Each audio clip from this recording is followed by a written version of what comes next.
कहानी की शुरुआत होती है 26 मार्च 2019 से। ये मामला था छत्तीसगढ़ राज्य के दुर्ग जिले का। यहीं एक गांव पड़ता है दानापुरी। छत्तीसगढ़ एक ऐसा राज्य है जो अपनी प्राकृतिक सुंदरता से जाना जाता है। ढेर सारे घने जंगल, नदियाँ, प्राचीन काल की मंदिर और डैम है। रोज की तरह दानापुरी गांव के बच्चे डैम में नहाने के लिए जाते हैं। अक्सर जब बारिश का मौसम नहीं होता है तब डैम का पानी का लेवल कम होता है और ज़्यादातर लोग इस समय डैम में नहाना पसंद करते हैं। जैसे ही बच्चे नहाने के लिए डैम में छलांग लगाते हैं, उन्हें एक अजीब सी चीज़ नज़र आती है। जब थोड़ा पास जाकर देखते हैं तब पता चलता है ये किसी का डेड बॉडी है। अब ये लोग तुरंत जाकर लोकल पुलिस स्टेशन में जानकारी देते हैं। जानकारी मिलने के तुरंत बाद पुलिस की एक टीम घटना स्थल पर पहुंचती है और डेड बॉडी को पानी से बाहर निकाला जाता है। बॉडी किसी लेडीज का था। उम्र यही कुछ 30 साल के आसपास था। दोनों पैर, हाथ और सर को लेकर पीछे की तरफ कसकर बांधा हुआ था। पेट में 2 गहरे निशान थे। ये निशान देखने में कुछ इस तरह लग रहा था जैसे कि किसी ने धारदार चाकू से वार किया हो। सबके एक हाथ में टैटू से ए यादव लिखा था और दूसरे हाथ पर एक फूल का पंखुड़ी बना हुआ था। इतनी देर में नहर के पास भीड़ उमड़ पड़ी। पुलिस वहां खड़े सारे लोगों से कहते हैं सबका पहचान करो, लेकिन सारे लोग पहचानने से मना करते हैं।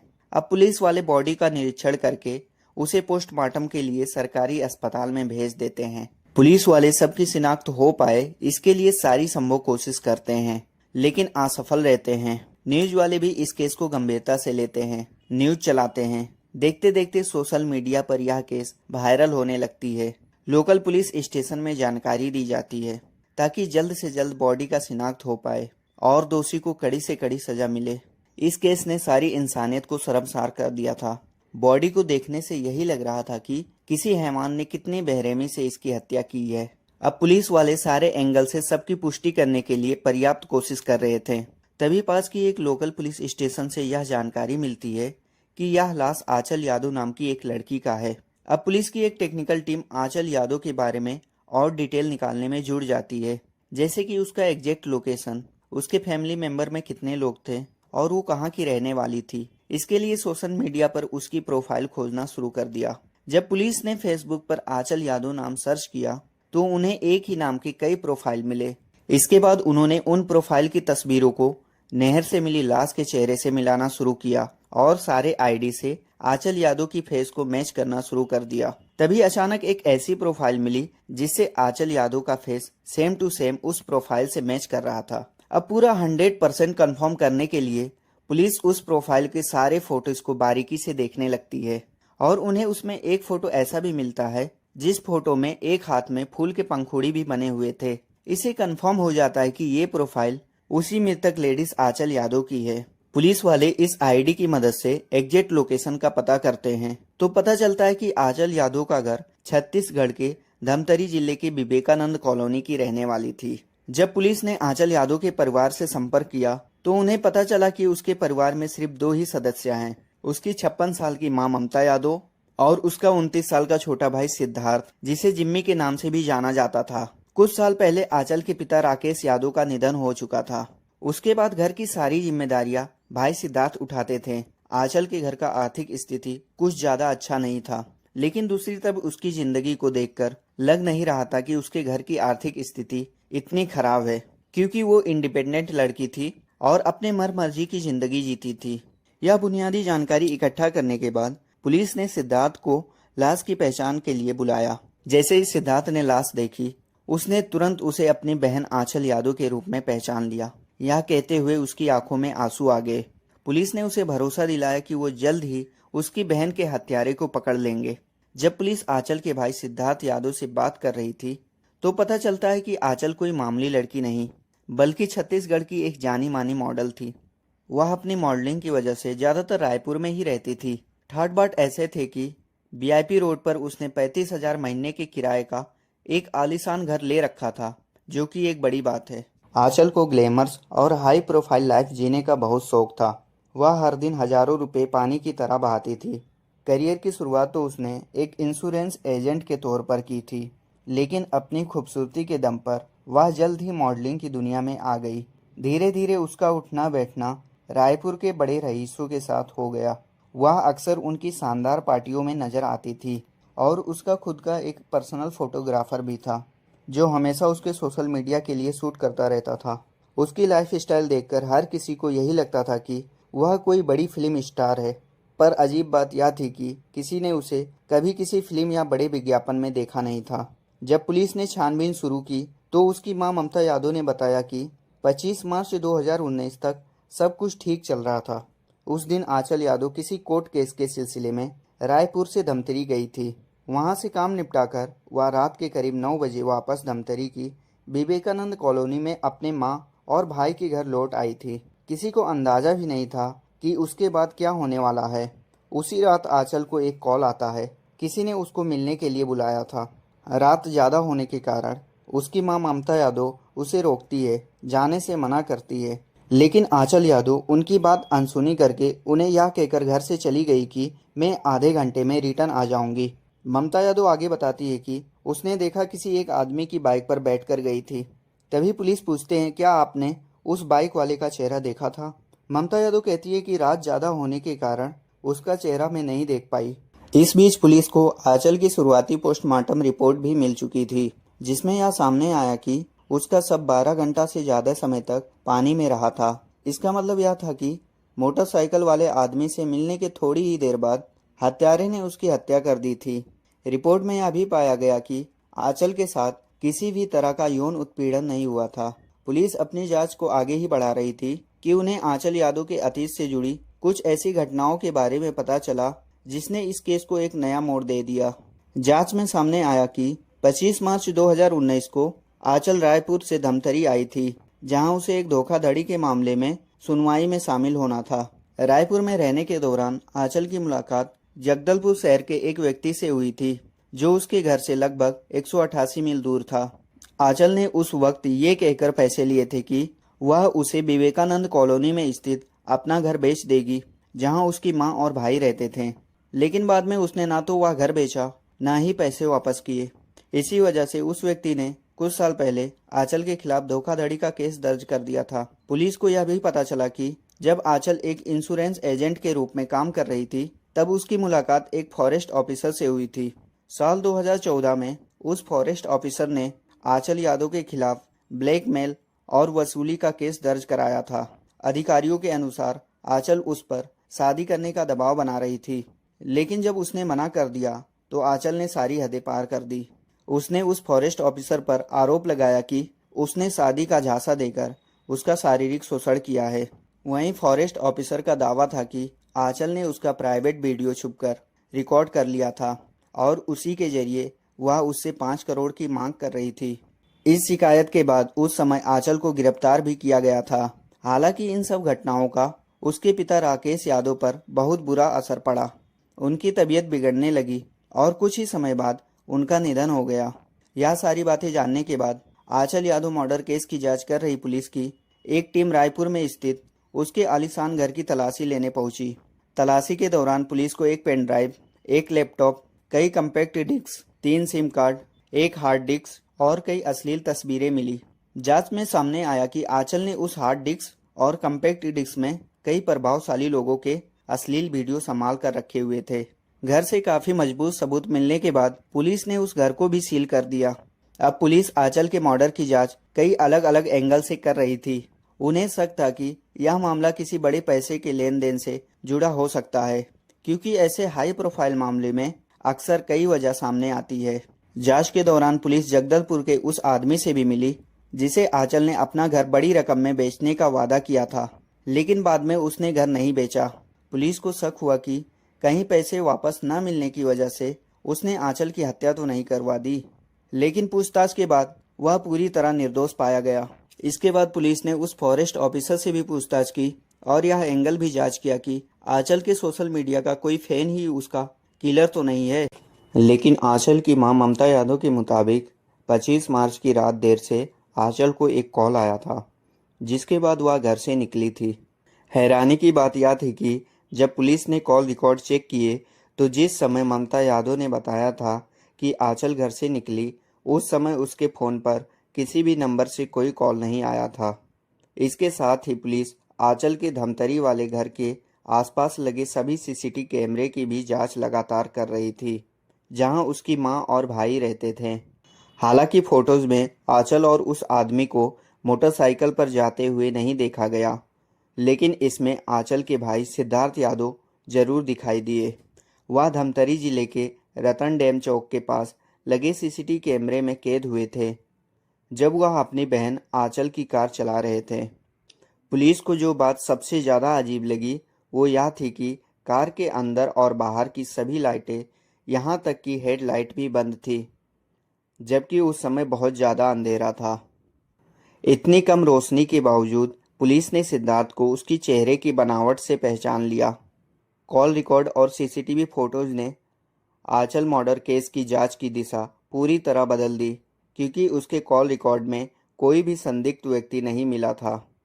लेकिन सीसीटीवी में साफ दिख रहा था कि जिस समय आंचल गायब हुई उस समय उसका भाई सिद्धार्थ उसकी कार चला रहा था। इससे पुलिस को शक सीधे आंचल के परिवार पर चला गया। इसके बाद पुलिस एक बार फिर उनके घर पहुंची और पूछताछ शुरू की। इस बार पुलिस ने देखा कि सिद्धार्थ का व्यवहार काफ़ी अजीब था। पूछताछ के दौरान वह बार बार अपने बयान बदल रहा था, जिससे परिवार पर शक और गहरा हो गया। इसके बाद पुलिस ने सिद्धार्थ और उसकी मां ममता यादव से अलग अलग पूछताछ करने का फैसला किया। सख्ती से पूछताछ और दबाव डालने पर सिद्धार्थ ने जल्द ही कबूल कर लिया कि उसने आंचल की हत्या की थी। सिद्धार्थ यादव, जिसे जिम्मी के नाम से भी जाना जाता है और जो पेशे से ड्राइवर था, उसने बताया कि वह पिछले एक हफ्ते से अपनी बहन की हत्या की योजना बना रहा था। उसने हत्या की जो मुख्य वजह बताई वह यह थी कि उसे आंचल की आदतें, उसके कपड़े पहनने का तरीका, सोशल मीडिया पर खुद को दिखाने का अंदाज और अलग अलग लोगों के साथ उसका रोजाना मेलजोल बिल्कुल पसंद नहीं था। गांव के लोग भी अक्सर उसे कहते थे कि वह अपनी बहन को कंट्रोल करे।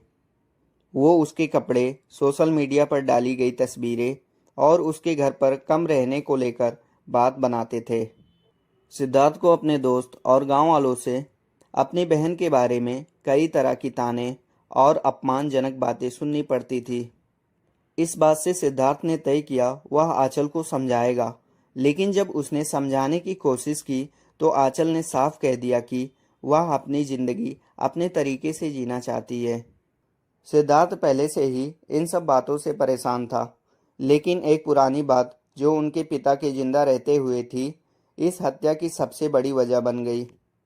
दरअसल मरने से पहले राकेश यादव ने अपनी पूरी संपत्ति आंचल के नाम कर दी थी, क्योंकि उस समय वह अपनी बेटी से बहुत प्यार करते थे। सिद्धार्थ इस बात को कभी स्वीकार नहीं कर पाया। वह खुद उस संपत्ति को पाना चाहता था। इस बात को लेकर दोनों भाई बहन के बीच अक्सर झगड़े होते रहते थे और धीरे धीरे सिद्धार्थ का गुस्सा बढ़ता गया। आखिरकार उसने यह फैसला कर लिया कि अपने बहन को मार देना ही उसकी सभी समस्याओं का हल है।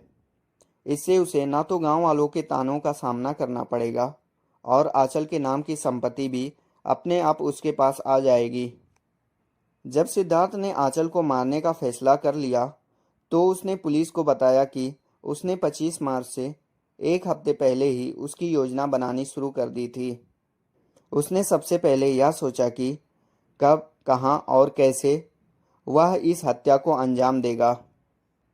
इसके लिए उसने एक मशहूर टीवी सीरियल क्राइम पेट्रोल देखना शुरू कर दिया, जिसमें असल जिंदगी के अपराध जैसे मारपीट, किडनैपिंग और हत्या की कहानियां दिखाई जाती है।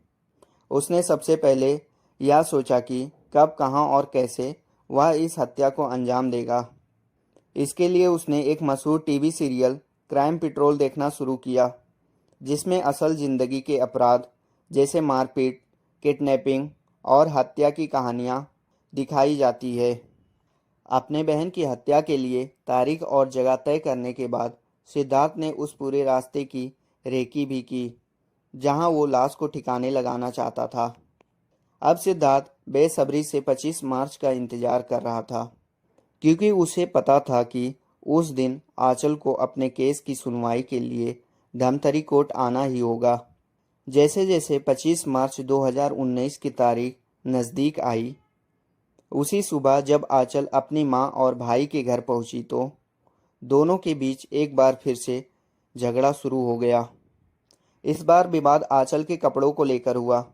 सिद्धार्थ ने उसके कपड़ों, पार्टियों में जाने और रोज नए दोस्त बनाने को लेकर उसके चरित्र पर सवाल उठाने शुरू कर दिए। लेकिन बात तब बढ़ गई जब आंचल ने गुस्से में उसे कुत्ता कहना शुरू कर दिया।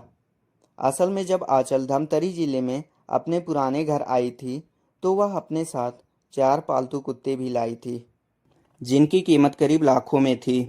लेकिन अपने भाई को नीचा दिखाने के लिए आंचल ने उन कुत्तों में से एक का नाम उसके निकनेम जिम्मी पर रख दिया था। जाहिर सी बात है, किसी के लिए भी यह सहन करना मुश्किल होता है कि उसकी अपनी बहन उसे नीचा दिखाने के लिए उसकी तुलना एक कुत्ते से करे।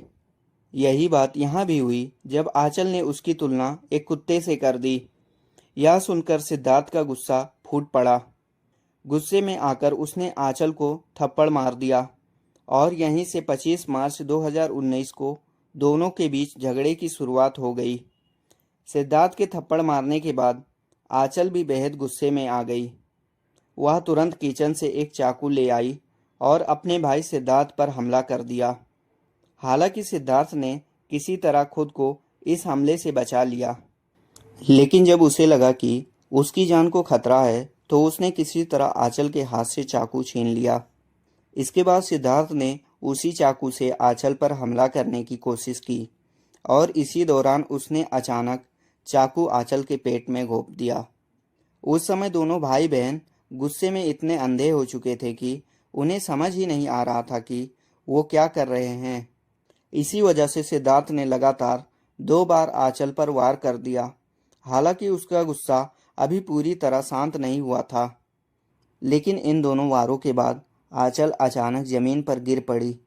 उसके पेट से इतना खून बह रहा था कि उसका पूरा शरीर और घर का फर्श खून से भर गया था। इतने घातक हमलों के बावजूद भी आंचल जिंदा थी और अपने भाई सिद्धार्थ का विरोध कर रही थी। उस वक्त अगर सिद्धार्थ चाहता तो वह अपनी बहन को बचा सकता था, लेकिन उसने ऐसा नहीं किया। इसके बजाय उसने आंचल का गला दबाना शुरू कर दिया। सिद्धार्थ तब तक उसका गला दबाता रहा जब तक उसकी सांसें पूरी तरह बंद नहीं हो गई और कुछ ही पलों में आंचल की मौत हो गई। इसके बाद सिद्धार्थ वहीं क्राइम सीन पर खड़ा होकर अपने प्लान के अगले हिस्से की तैयारी करने लगा। लेकिन इसी बीच घर में हो रहे इस झगड़े की आवाज़ उनकी मां ममता यादव के कानों तक पहुंच गई। जब वह खुद कमरे में अंदर गई तो उसने देखा कि पूरे फर्श पर खून फैला हुआ था और उसकी बेटी बेहोश हालत में वहीं पड़ी थी। उसी पल उसे समझ आ गया कि उसके बेटे सिद्धार्थ ने अपनी बहन की हत्या कर दी है। अब ममता यादव को भी अपने बेटे के गुस्से से डर लगने लगा, इसलिए बिना कोई सवाल किए उसने इस अपराध में उसका साथ देने का फैसला कर लिया। सबसे पहले माँ बेटे ने मिलकर फर्श पर फैले खून को साफ किया। इसके बाद वो आंचल की लाश को घर से दूर किसी सुनसान जगह पर ठिकाने लगाने की तैयारी करने लगे।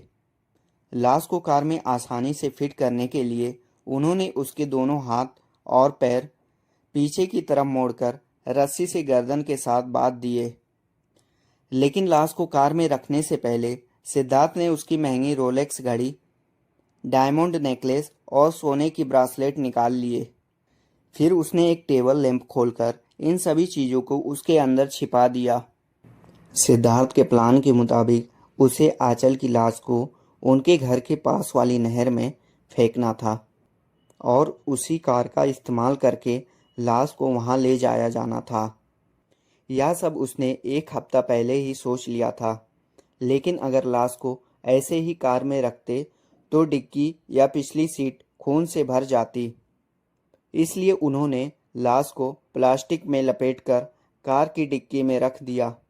इसके बाद सिद्धार्थ अपनी मां को कार में लेकर धमतरी हॉस्पिटल गया और वहां छोड़ दिया, जहां उसने सामान्य चेकअप करवाया। उन्होंने ऐसा इसलिए किया ताकि अगर आगे चलकर पुलिस को उन पर शक हो तो वे यह साबित कर सके कि आंचल की हत्या के समय सिद्धार्थ और उसकी मां अस्पताल में थे। सीसीटीवी कैमरे से बचने के लिए सिद्धार्थ पूरे रास्ते कार को संक्रिय गलियों से चलाता रहा, लेकिन इतनी सावधानियां बरतने के बावजूद आखिरकार वो रतन डैम पर लगे एक सीसीटीवी कैमरे में पकड़ में आ गया। अस्पताल में अपनी मां को छोड़ने के बाद सिद्धार्थ अपनी बहन आंचल यादव की लाश को ठिकाने लगाने के लिए नहर के किनारे किसी सुनसान जगह की तलाश करने लगा, जहां आसपास कोई घर ना हो। 26 मार्च की रात करीब 1:30 बजे वो बालोट नाम की जगह पर पहुंचा। वहां उसने आंचल की लाश के साथ एक भारी पत्थर बांधा और उसे बहती हुई नहर में फेंक दिया। लेकिन संयोग से आंचल यादव की लाश बहते बहते धानापुरी गांव के पास पहुंच गई, जहां सुबह सुबह गांव वालों की नज़र उस पर पड़ गई। सिद्धार्थ ने पहले से ही यह भी सोच रखा था कि अगर पुलिस को आंचल की लाश मिल गई तो वह क्या करेगा। पुलिस को गुमराह करने के लिए उसने आंचल का फ़ोन हत्या के तुरंत बाद बंद नहीं किया, बल्कि जब वह लाश को नहर में फेंकने जा रहा था और अपने घर से काफ़ी दूर पहुंच गया, तभी उसने फ़ोन बंद किया। इसी वजह से मां और बेटे दोनों ने पुलिस को एक झूठी कहानी सुनाई कि आंचल को किसी लड़के का फ़ोन आया था और वह उसके साथ बाइक पर कहीं चली गई थी। इस प्लान का मकसद यह था कि जब पुलिस फ़ोन की लोकेशन ट्रैक करे तो वह किसी सुनसान इलाके की लोकेशन दिखाई दे, जहां उन्हें आंचल कभी ना मिले। लेकिन आखिर में सिद्धार्थ की सारी चालाकियां पुलिस की जांच के सामने फेल हो गई। जब पुलिस ने उसे गिरफ्तार कर मीडिया के सामने पेश किया तो उसके चेहरे पर किसी हत्या को लेकर जरा सा भी पछतावा नहीं दिखाई दिया। पूरी सच्चाई सामने आने के बाद पुलिस ने सिद्धार्थ और उसकी मां ममता यादव को हिरासत में ले लिया और आंचल यादव मर्डर केस में उनके खिलाफ चार्जशीट दाखिल की। जांच के दौरान पुलिस ने आंचल की कार की भी जांच की, जिसका इस्तेमाल उसकी लाश को छिपाने और नहर में फेंकने के लिए किया गया था। कार में खून के धब्बे मिले और जांच में पुष्टि हुई कि वह खून आंचल यादव का ही था। इसके अलावा कार में सिद्धार्थ के फिंगरप्रिंट भी पाए गए। पुलिस ने सिद्धार्थ के घर से आंचल के गहने और घड़ी भी बरामद किए। इसके बाद मामला कोर्ट में गया और लगभग 3 साल तक चले ट्रायल के बाद साल 2022 में कोर्ट ने अपना फैसला सुनाया। कोर्ट ने सिद्धार्थ को उम्र कैद की सज़ा सुनाई, जबकि उसकी मां ममता यादव को सबूत छिपाने में मदद करने के लिए सिर्फ 3 साल की साधारण कैद की सज़ा दी। फिलहाल आंचल का भाई सिद्धार्थ यादव अपनी बहन की हत्या के आरोप में जेल में है। वहीं इसी केस की दूसरी आरोपी ममता यादव अपनी सज़ा पूरी करने के बाद शायद अब रिहा हो चुकी है। तो इसी के साथ आंचल यादव मर्डर केस यहीं समाप्त होता है।